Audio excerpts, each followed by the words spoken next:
J'en ai marre de voir dans cette vie remplie de larmes, de souffrances, de cris, dirigée par ces gens qui ne connaissent pas l'avenir de nos enfants.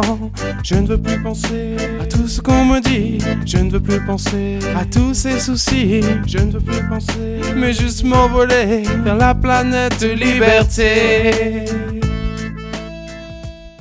Bien, hoy es 18 de enero del año 2014, estamos hablando una vez más Félix José Hernández, que es el corresponsal de Cuba Nuestra en París, en Francia, y además de ser profesor de español y un latinoamericanista redomado, y en Suecia, en Estocolmo, Carlos Manuel Estefanía, el fundador de la revista Cuba Nuestra.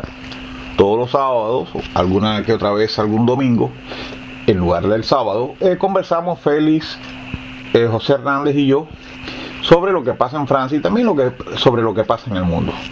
¿Qué tal, Félix José? ¿Cómo está la cosa por allá por París? Muy bien, amigo, con un poco de frío, con el cielo gris típico de esta época. Ya prácticamente no queda ningún anuncio de Navidad, o sea, hay un poco de tristeza. Bueno, esperemos que llegue rápido febrero con los carnavales. Bueno, vamos a entrar en un tema de historia. Siempre me ha llamado mucho la atención el hecho de la presencia francesa en Norteamérica, tanto más al norte en la parte de Canadá como más al sur en la parte de Luisiana, ¿no? Me estabas contando que se está muriendo el francés en Old Mines. ¿Cómo es la cosa? Sí, allí en Missouri hay un bastión de la lengua francesa en el pequeño pueblo de Old Mine, o sea, la vieja mina. Y allí es la Luisiana francesa, sabes que fue vendida a los Estados Unidos por Napoleón Bonaparte en el año 1803, pero los colonos que habían llegado anteriormente a la vieja mina en el siglo XVII no se fueron nunca. Sus descendientes continuaron a hablar francés, muchos lógicamente también el inglés, y en los años 80, o sea, hace apenas 30 años, todavía había muchos que hablaban francés. Pero con la industrialización, con el éxodo hacia diferentes ciudades, etcétera, la globalización, pues poco a poco han ido partiendo y ya quedan solamente 12 personas, según la prensa francesa, 12 personas que hablan francés en lo que fue la Luisiana francesa. Pues así pasa con los idiomas, mientras el francés va apareciendo en Norteamérica, el castellano va increciendo, ¿no? Aumenta. Bien, vamos a hablar de otro momento de la historia norteamericana, de este que ha dado origen a una película que se llama algo así como Morir con las botas puestas, ¿no? Por fin, ¿qué tú crees? ¿Que el general Custer fue un héroe o un antihéroe? Sabes que él murió junto a sus soldados frente al jefe de Sioux, Sitting Bull, durante la batalla de Little Big Horn, el 25 de julio de 1876. Y el general Custer lo presentaban siempre como que era un héroe, el héroe de la guerra contra los amerindios, o sea, los indios americanos. Pero es una figura muy polémica en la historia de los Estados Unidos, y la cadena de televisión, que es la única realmente que se puede ver de calidad en Francia, que es Arte, que es franco-alemana, pues va a proyectar un documental en el cual se va a retrasar toda la vida de general Custer. Hay que decir que en los años 50, yo recuerdo cuando era niño, Custer representaba el símbolo de la valentía. Los indios eran los malos y Custer y sus soldados eran los buenos. O sea, es una imagen que empezó a cambiar con el tiempo, y sobre todo durante la guerra de Vietnam en los años 70 se pintaba a Little Big Man como el símbolo del imperialismo y de la opresión. O sea que vamos a ver cómo ¿Cuál será la conclusión a que podremos llegar después de haber visto el documental? Sabes que hace algún tiempo yo vi otro documental que trataba de esa misma batalla, ¿no? Y evidentemente trataba de alguna manera exaltar la figura de Custer, diciendo que los indios lo habían vencido porque los indios se habían hecho de armas de fuego que le habían hecho llegar, no sé si los mexicanos o qué traficantes, ¿no? Era una manera de explicar cómo era posible que un regimiento de caballería relativamente moderno, como podía ser el del ejército norteamericano de aquel momento, hubiese sido vencido por lo que para ellos serían unos simples salvajes, ¿no? Y salvaje también es el régimen que existe en Corea del Norte, por eso tenemos que alegrarnos cuando 1156 coreanos lograron ser libres en el año 2013. Sí, eso es lo que informa las organizaciones de derechos humanos. Exactamente 1516 lograron escapar de la Corea del Norte hacia Corea del Sur el año pasado. Según el Ministerio de la Unificación, que se llama así, que funciona en Seúl, en Corea del Sur, si esta cifra es comparable a la del 2012, es mucho más baja que la de hace 5 años atrás, porque el nuevo dirigente Kim Jong-un ha reforzado las fronteras y las medidas de control con respecto a todo el que se quiera escapar de su reino.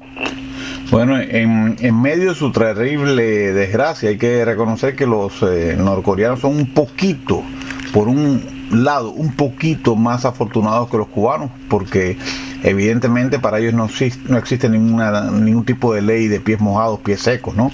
Salen y son recibidos. Es una pena que otra gente que logra irse de regímenes totalitarios, pues entonces tengan que pasar verdaderas odiseas para recibir permisos de residencia. Ya no hablemos en Estados Unidos, sino en el resto de nuestra América, ¿no? Ahora tenemos un conflicto con unas personas que se quieren quedar en Colombia después de haber pasado por Ecuador.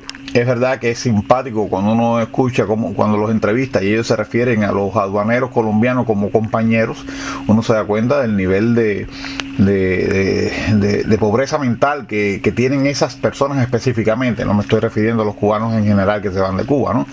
Pero de todas maneras yo creo que cualquier persona que se vaya de un régimen totalitario, no importa los grados de liberalización que haya alcanzado, porque evidentemente Cuba se ha liberalizado si la comparamos con la Cuba que tú o yo dejamos.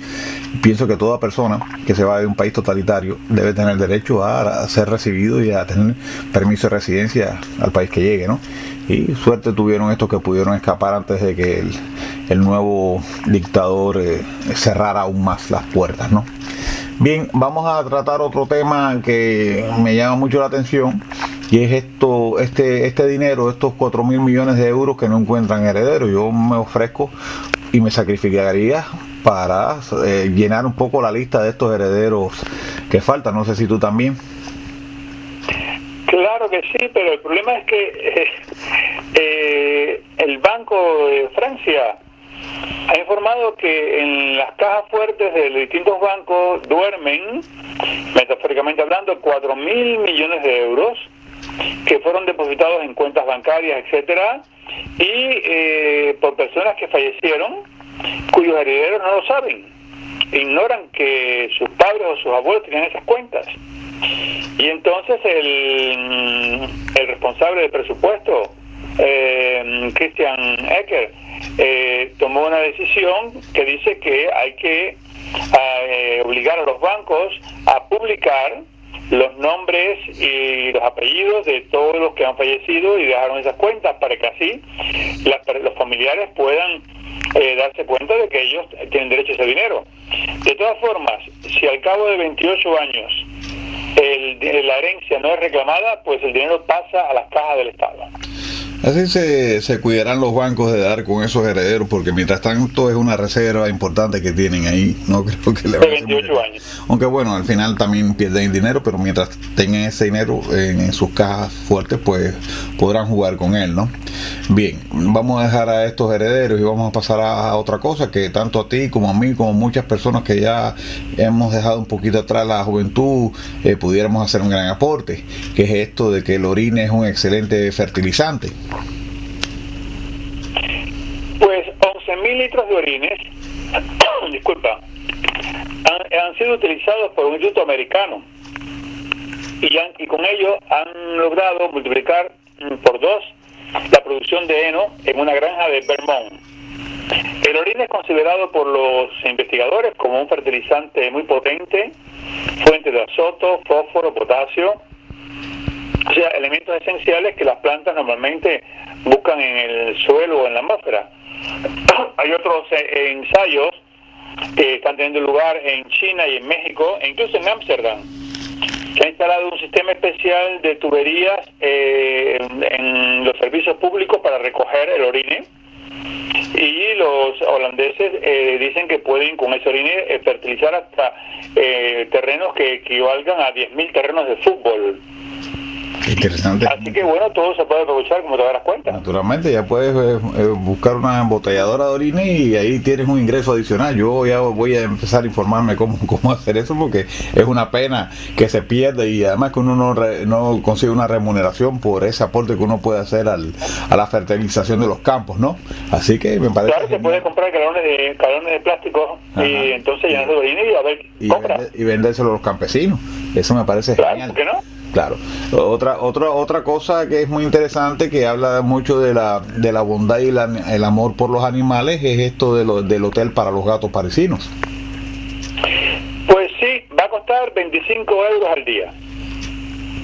Y es un hotel que se va a abrir en el distrito de 9 para acoger a los gatitos cuyos dueños los quieran dejar allí. Normalmente costó renovar el hotel, al dueño le costó renovar los 12.500 euros, y después también otros benefactores han dado 14.000 euros más, y todo esto ha permitido pues comprar muebles especiales para gatos, juguetes, accesorios. El hotel, que se va a llamar Aristide, cuenta con 20 habitaciones, cada una de 4 metros cuadrados, donde en cada una habrá un gato, ¿no?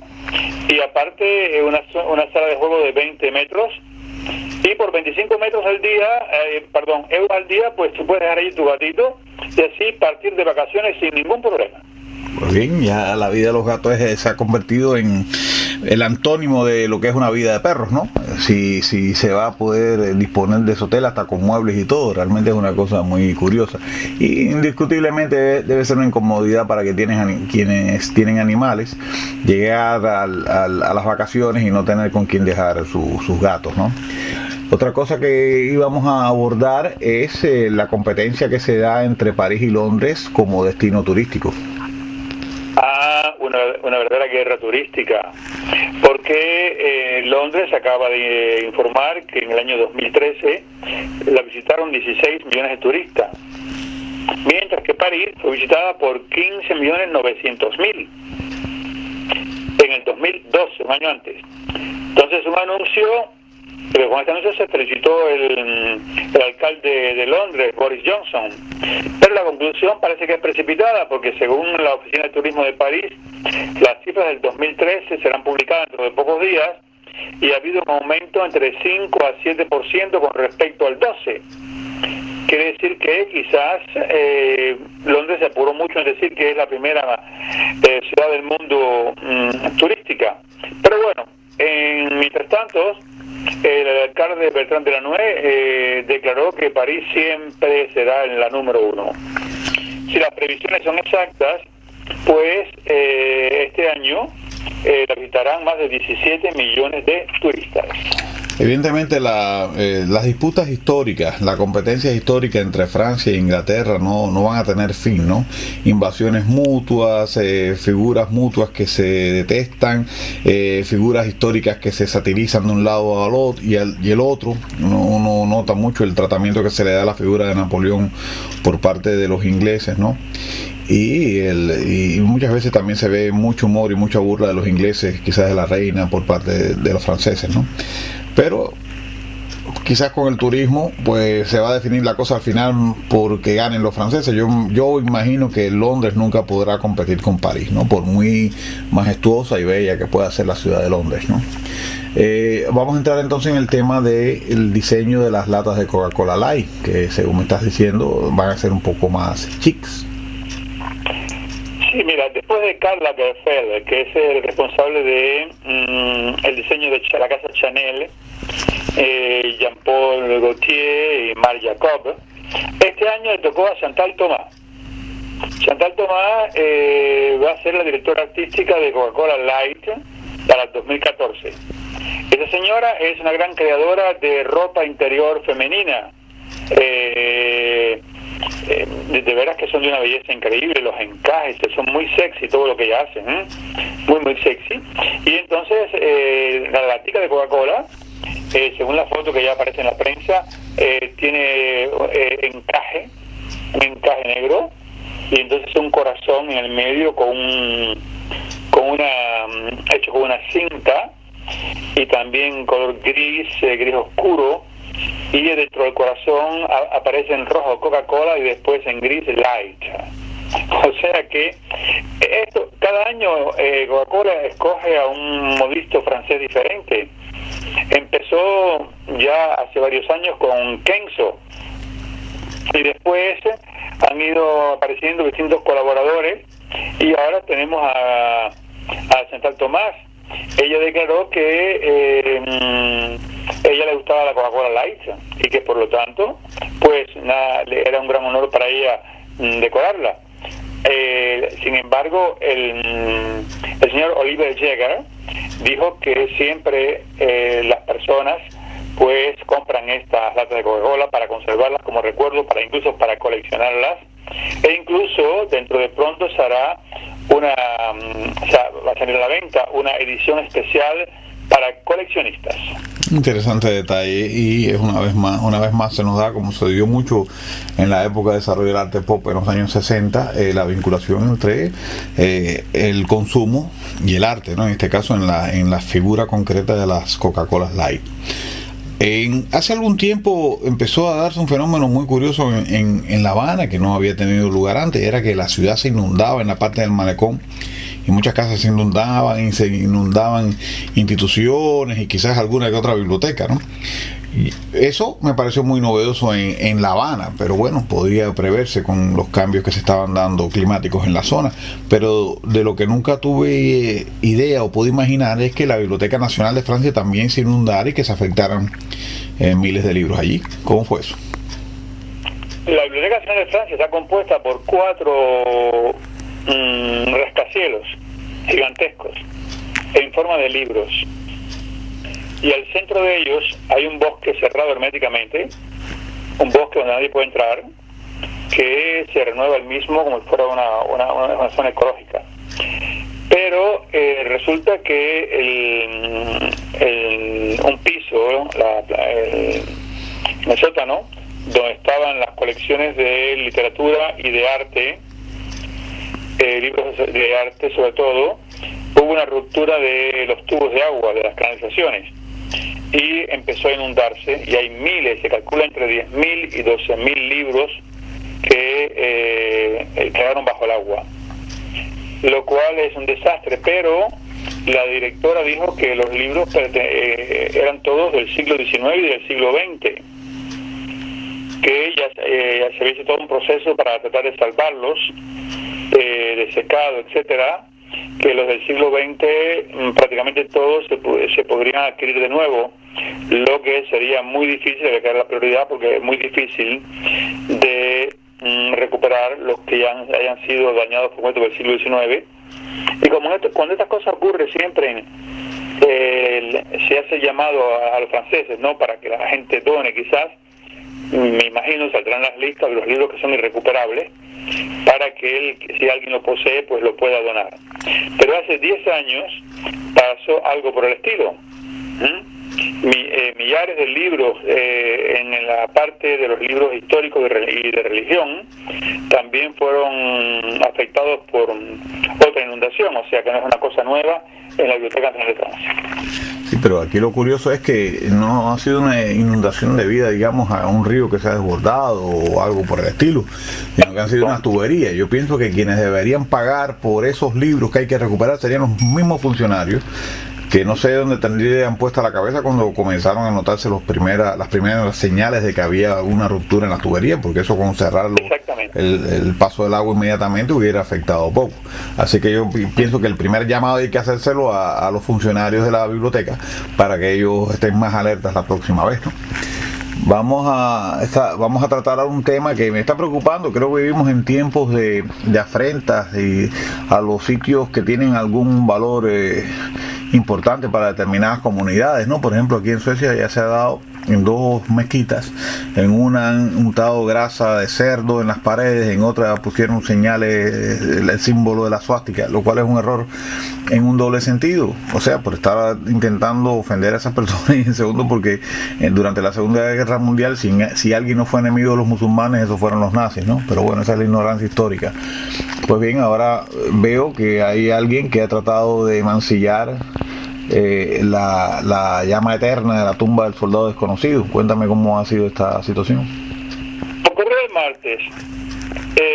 Un hombre, más o menos a las 7 de la noche, aparcó su coche cerca del Arco de Triunfo de París, en la base del cual está la llama eterna del soldado desconocido, y entró a la base con un extinguidor en la mano, saltó la cadena que hay por el borde de la plaza de la Estrella, y en el momento que fue a echar el chorro de antillamas a la llama olímpica, uno de los policías que están ahí siempre pues lo detuvo, lo logró controlar, y después vino otro, y en este momento está preso. Y no se sabe no se sabe los motivos de la petición. No se sabe, pero se sabe que estaba en estado de embriaguez, o sea, estaba ebrio por completo. Era un pobre borracho que no respetaba la historia. Por eso. Sí, parece que a los argentinos les gusta esto de hacer recorridos en moto. No sé si estarían influenciados, me refiero a los argentinos en los años 50, ¿no? Porque bueno, ya está toda esta historia de Ernesto Che Guevara, que se montó una moto y fue a recorrer media América Latina, y se han hecho muchas películas varias películas y libros abordando el mismo tema, ¿no? Pero lo que yo no sabía es que el Papa Francisco también había tenido su Harley Davidson y que ahora se estaba subastando. Pues, uno no podía asociar al sacerdote con un motociclista, ¿no? Pues mira, esta Harley Davidson del Papa Francisco va a ser puesta en subasta el 6 de febrero en el Le Grand Palais de París, anunció la casa Bohams. La moto es una Dina Super Glide y fue ofrecida al soberano pontífice por la famosa marca americana. El producto de la venta se estima con un mínimo de 15.000 euros, pues será donado para un hogar de vagabundos que da de comer a vagabundos en Roma. Bien, es una buena causa, ¿no? Pero a su vez que es curioso sobre la personalidad. Hoy lo estaba mirando en la televisión y me da cuenta que es un tipo muy enérgico. Parece que ha lanzado una campaña contra el abuso sexual de los niños, y hablaba muy bien, porque se trata de centrar todo el tema en los sacerdotes pedófilos o pederastas, ¿no? Pero realmente esto es un fenómeno que va mucho más allá de la iglesia. Lo único que la prensa solamente se centra en el tema de los sacerdotes pedófilos, y él hablaba de que en ningún caso se debe justificar, y hacía un recuento de distintos lugares donde se puede dar eso, ¿no? La explotación y por supuesto el abuso sexual contra niños, ¿no? Porque indiscutiblemente pasa donde quiera que haya adultos custodiando niños, ya sea una cárcel, una escuela pública, una escuela privada, y por supuesto un medio religioso, pues desgraciadamente se meten este tipo de personas con esas tendencias allí, ¿no? Y me gustaba la manera en que él, poco papista, vamos a llamarle, porque era muy enérgico, muy... uno no está acostumbrado. En los últimos años los papas han sido gente muy vieja y muy calmada, y él estaba bastante apasionado en su discurso contra la pedofilia, ¿no? Me llamaba la atención eso, ¿no? Y bueno, ahora vamos a tratar otro tema, también puede tener un poco de relación con este asunto de las inclinaciones sexuales, ¿no? Que no son muy ortodoxas, ¿no? El tema de las bodas gay. ¿Cuántas bodas gay han habido ya en el año 2013? Pues en Francia se celebraron en el 2013 unos 7.000 matrimonios homosexuales, según el informe del INSEE, o sea, del organismo que se dedica a Francia a las encuestas.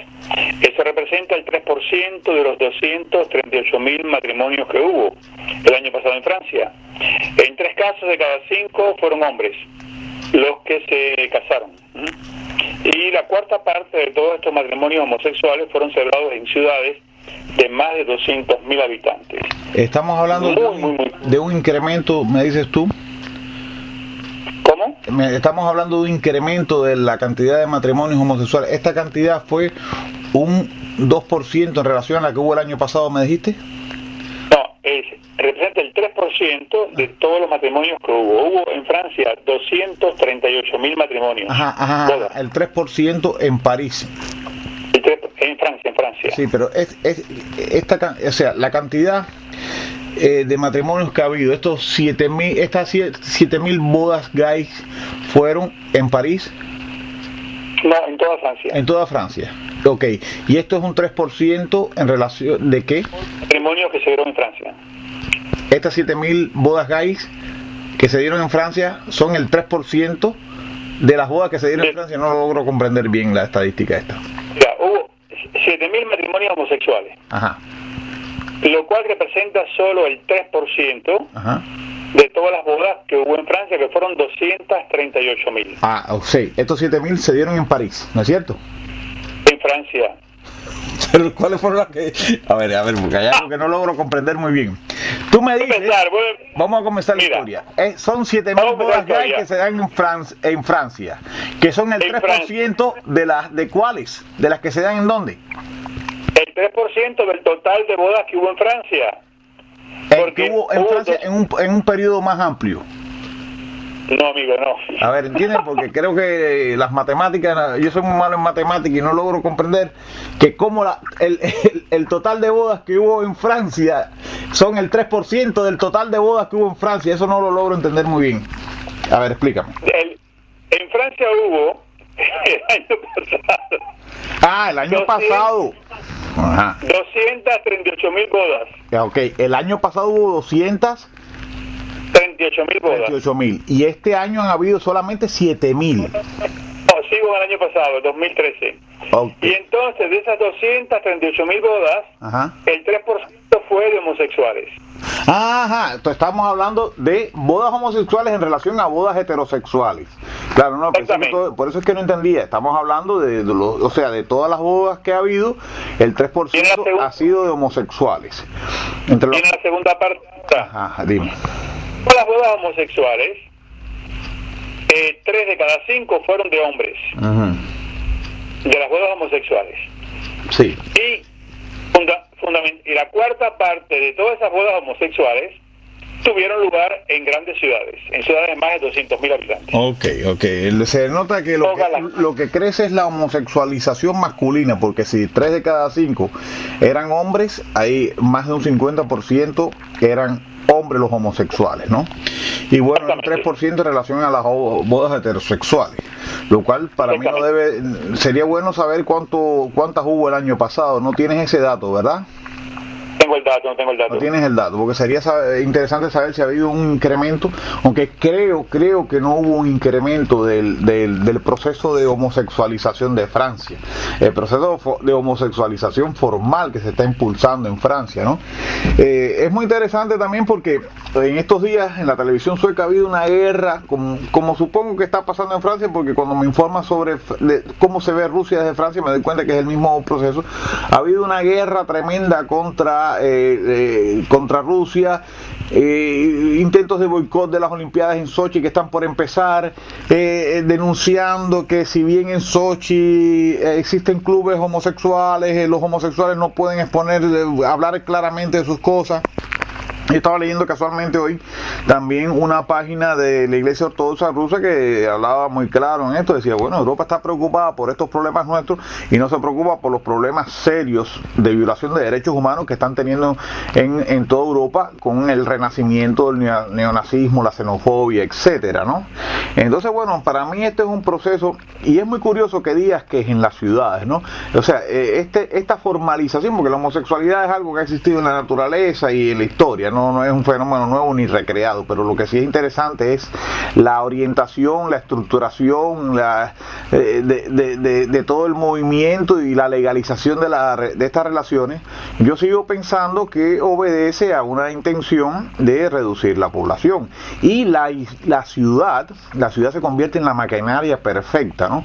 Estaba leyendo el otro día también y escribí sobre esto en mi blog, la tesis de uno de los autores del Círculo de Roma, que hablaba de la ciudad como un lugar perfecto para que no nacieran hijos, porque los hijos en el campo son una ayuda y los niños en la ciudad son un estorbo, ¿no? Entonces, bueno, me interesa mucho seguirle tomando la nota a este proceso, ¿no? Bien, vamos a dar a los homosexuales a un lado, tanto los de Francia como los de Rusia, como los de Europa en general, y vamos a entrar en otro tema, ya que tiene que ver con cuestiones de comercio y ventas en el Louvre, ¿no? De Louvre, ¿no? ¿Qué pasa? ¿Cómo es esto que la tienda Le Printemps le ha ocupado el espacio que tenía la Virgin Megastore? ¿Cómo es esto? ¿Sabes que François Mitterrand creó el Gran Louvre? Ajá. O sea, él mandó desmontar todos los jardines de Tuileries, ajá, y hacer un centro comercial gigantesco debajo de ellos, donde fueran solamente artículos de calidad y representativos de la cultura francesa. Se convirtió en una galería de tiendas de lujo, pero allí apareció una gran tienda, Virgin Megastore, de libros, discos, etcétera, que acaba de quebrar, hace unos meses quebró, desgraciadamente, porque yo allí encontraba todo tipo de música. La música latina era fabulosa, y los libros en español tú encontrabas, parecía que estabas en Madrid. Pero bueno, el caso es que el Virgin Megastore, que está en el Louvre, o sea que hay un gran pasillo que comunica con el museo, debajo de la pirámide convexa, pues ha sido ocupado nada menos que por la cadena de tiendas de lujo Le Printemps, o sea, la primavera. Y lógicamente por allí, por la puerta de Le Printemps, pasarán muchos de las personas de los 16 millones de personas que visitan cada año el Museo del Louvre. O sea que esta gran tienda, lo que le llaman en el carrusel del Louvre, ocupa el espacio de Megastore, claro, solamente con 3.000 metros cuadrados. Normalmente, por ejemplo, la misma tienda que está en el Boulevard Haussmann, Le Printemps, tiene 45.000 metros cuadrados.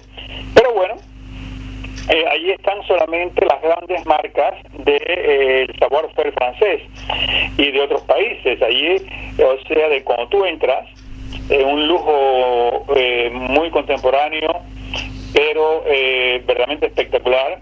Encuentras solamente los productos Dior, Chanel, Yves Saint Laurent, Prada, Hermès o Rolex.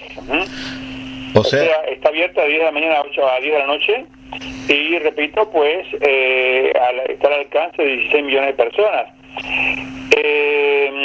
Se declaró: nosotros queremos ofrecer lo mejor de cada marca para responder a una fuerte solicitud de los extranjeros que vienen a visitar el Museo del Louvre. Esto declaró el señor Vincent Loguereau, director de la galería del Carrusel del Louvre. Y así los empleados son políglotas, que hablan inglés, ruso, portugués, chino, japonés, etcétera. Pues, y así que los turistas tendrán un lugar donde comprar artículos de lujo. Bueno, yo creo que esto es algo digno de preocupación y que el gobierno francés tiene responsabilidad en esto de alguna manera, porque lo que estamos viendo aquí es que donde había una tienda que ofrecía una mercancía cultural, esos libros y esos discos que en definitiva desarrollan al ser humano, y seguramente serían incluso menos caros que los productos que ofrece esta otra, pues entonces donde había una tienda cultural ahora es sustituida por una tienda de artículos de lujo, ¿no? Entonces me parece que en definitiva quienes salen perdiendo son los seres humanos en general, porque no creo nunca que ningún disco, un buen libro pueda ser superado por ningún perfume de Christian Dior, ¿no? Y máxime en el lugar donde estaba la tienda, ¿no? Cerca del Louvre, ¿no? Del museo. Me parece que ahí hay algo que dice lo que estamos viviendo, no solamente en Francia, esto no es un problema francés, en el mundo entero. La cultura retrocede, las editoriales a través del marketing nos hacen leer los peores libros de la historia, Y para colmo, se sustituye las mercancías de lujo, o sea, las mercancías de lujo ocupan el territorio que antes ocupaban las mercancías culturales, al margen del efecto que puede estar jugando el internet y los libros digitales y la música y demás, ¿no? Eso me parece un poco triste realmente. Bien, ahora resulta que también en medio de esta situación tenemos un alcalde de París que se considera a sí mismo... No, espérate, no vamos a hablar del alcalde de París, vamos a hablar del abogado del diablo y la subasta de sus libros. Después entramos en el alcalde de París. ¿Qué pasa con el abogado del diablo? El año pasado murió a la edad de 88 años Jacques Berger. Jacques Berger, muchos decían el abogado del diablo porque él defendió a personas que lógicamente eran indefendibles, pero bueno, estamos en un país democrático, como el criminal de guerra Barbie, que mandó a los niños judíos de Lyon a las cámaras de gases. Él defendió a los criminales más grandes, a los asesinos, a los peores asesinos, o sea, todo el que prácticamente era un monstruo o un caso dramático de horror, pues lo defendía. Y entonces, bueno, murió. Y se han puesto a la venta, una subasta, sus 3.000 libros de su biblioteca. Al mismo tiempo también sus muebles, todo lo que contenía su apartamento lujoso situado en la Rue de Ventimiglia, en el número 20 de Rue Ventimiglia. Veremos cuánto se recaudó para los herederos. Bueno, sería muy interesante leer los libros que leyó este hombre, ¿no? Seguramente muchos le sirvieron para defender los casos en los que se involucró. Pero por otro lado, mi visión de la justicia, 20 años de vivir en lo que serían las sociedades abiertas, ha cambiado mucho. Yo pienso que aquí todos son igualmente culpables, ¿no?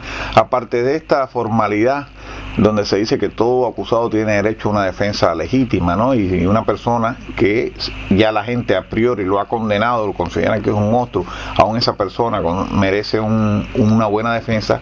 En el fondo, para mí, todo está cocinado y nada se determina en los mismos tribunales. Así que tanto daño o tanta complicidad tiene con un lado o con el otro el fiscal como el defensor. A veces incluso muchos defensores lo que hacen es legitimar una injusticia que se está cometiendo. Así que yo pienso que no deberíamos ser tan cruel con este difunto abogado, ¿no? Y ahora sí, yo creo que podemos terminar y cerrar ya con broche de oro, aunque no vamos a hablar de oro como la otra vez, con el alcalde de París. ¿Qué es lo que pasa con el alcalde de París? Que parece que es parte de esta ola homosexualizante que campea por sus respetos en Francia. A ver, ¿qué pasa con él? Sí, el alcalde de París nunca ha negado que él es homosexual, al contrario.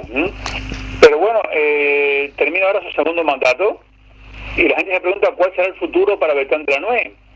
Y este alcalde socialista, él declaró ya hace tiempo que no será candidato a su propia sucesión en el año 2014 y presentó ayer sus votos de Año Nuevo a la prensa en una reunión en el Ayuntamiento de París, que es uno de los palacios más bellos de la ciudad. Le preguntaron cuáles eran sus proyectos y él dijo, como siempre, porque cada vez que se cuenta de que van a cambiar los ministros, de que van a haber un cambio de gobierno, pues se habla de que le pudieran dar un puesto a él, porque es un hombre brillante, sin lugar a dudas. Pero él dijo que él se iba a liberar de todo tipo de perspectiva de poder. Bueno. Y también afirmó de que él iba a respetar el no ir más allá de 2 mandatos como alcalde de París, pero se definió como un hombre comprometido y libre y que siente un inmenso placer cuando se pone al servicio de los otros. Después, citando a la famosa cantante Bárbara, el alcalde socialista explicó que él ahora iba, yo cito, voy a vivir apasionadamente y me voy a batir solamente con los fuegos de la ternura.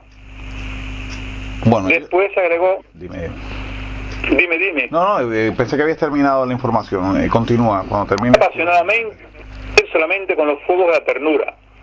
Y también voy a tratar de no perder los 10 años que vienen, agregó.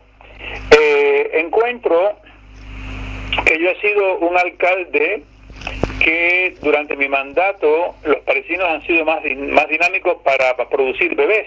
O sea que yo soy un alcalde afrodisíaco, declaró Bertrand Delanoë.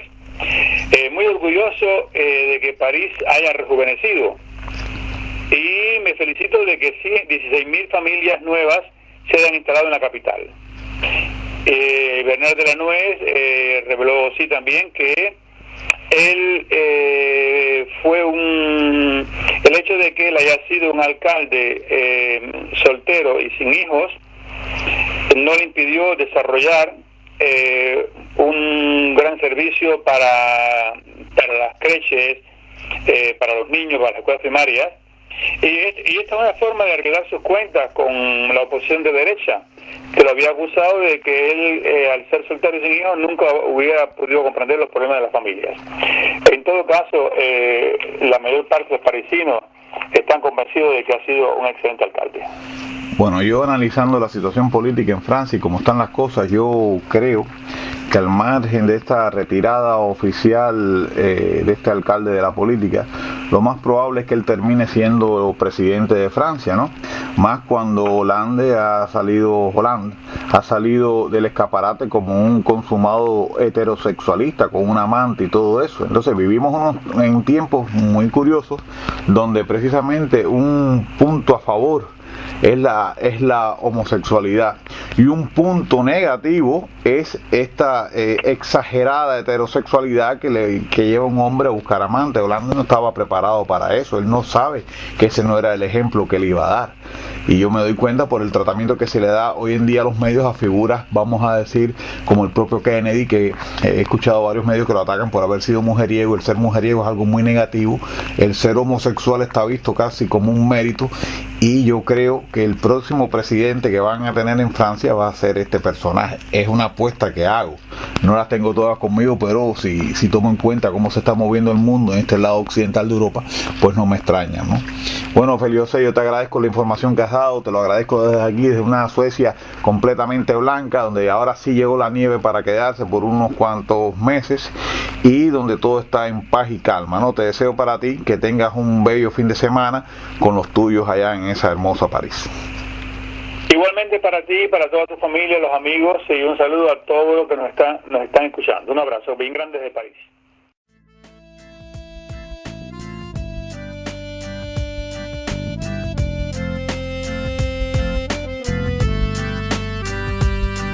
Alors je chante pour l'égalité, alors je chante pour la liberté, alors je chante la fraternité, trois couleurs de mon